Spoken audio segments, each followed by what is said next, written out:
എത്ര പേർക്കറിയാം ഈ cable tie പൊട്ടിക്കാതെ ഊരിയെടുത്ത് reuse ചെയ്യാൻ പറ്റുമെന്ന്? നോർമലി നമ്മൾ ഒരു തവണ ടൈ ചെയ്ത് കഴിഞ്ഞാൽ വീണ്ടും പൊട്ടിച്ച് കളഞ്ഞിട്ട് അടുത്ത കേബിൾ ടൈ ആണ് യൂസ് ചെയ്യാറുള്ളത്. പക്ഷേ എങ്ങനെ ഇത് റീയൂസ് ചെയ്യാമെന്നുള്ളത് ഞാൻ കാണിച്ചു തരാം. അതിനായി നമ്മൾ ഇവിടെ എടുത്തിരിക്കുന്ന ഒരു ടെസ്റ്ററാണ്.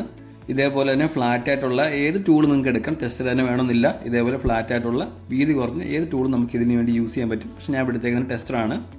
അങ്ങനെ നമ്മുടെ ടാഗിന് അവിടെ ഒരു ലോക്ക് കാണാൻ നമുക്ക് സാധിക്കും. ആ ടാഗിൻ്റെ ഹെഡിൻ്റെ അവിടെ ഒരു ലോക്ക് കാണാം. ആ ലോക്കാണ് നമ്മുടെ ടാഗിനെ ഹോൾഡ് ചെയ്ത് നിർത്തിയേക്കുന്നത്.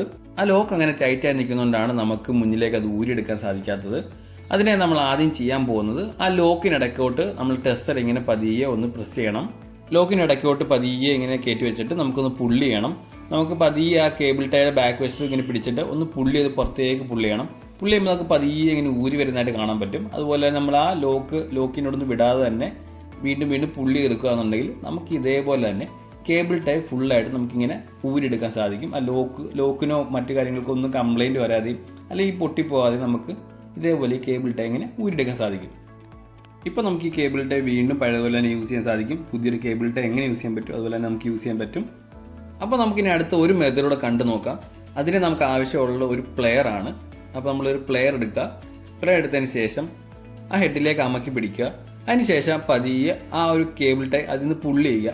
ആ ഹെഡിൽ അമക്കിക്കൊണ്ട് തന്നെ അതേ സമയം തന്നെ ആ കേബിൾ ടൈ ബാക്കിലേക്ക് ഒന്ന് പുള്ളി ചെയ്ത് വലിക്കുക. വലിക്കുമ്പം അതിങ്ങനെ ഊരി വരും. പക്ഷേ ഇതൊരിക്കലും എന്താ പറയുക നല്ലൊരു മെത്തേഡാണെന്ന് ഒരിക്കലും പറയില്ല. കാരണം ആ ലോക്ക് ഡാമേജ് ആവാൻ ചാൻസ് ഉണ്ട്. അത് വീണ്ടും ലോക്ക് ആവത്തില്ല. പിന്നീട് അത് ഒരു അമങ്ങുന്നതനുസരിച്ച് അതങ്ങ് അകന്നു പോകും. അപ്പോൾ പിന്നീട് അത് ലോക്ക് ആവത്തില്ല. അപ്പോൾ അതിൽ ഏറ്റവും ബെറ്റർ ഞാൻ ഫസ്റ്റ് കാണിച്ച മെത്തേഡ് തന്നെയാണ്. സെക്കൻഡ് മെത്തേഡ് നിങ്ങൾക്ക് യൂസ് ചെയ്യാവുന്നതാണ്. പക്ഷേ അത് പ്രോപ്പറായിട്ടും കെയർഫുള്ളായിട്ട് യൂസ് ചെയ്യണം. ഇല്ലെന്നുണ്ടെങ്കിൽ ലോക്ക് നശിച്ചു പോകും. അപ്പോൾ അത്രയേ ഉള്ളൂ. Okay bye.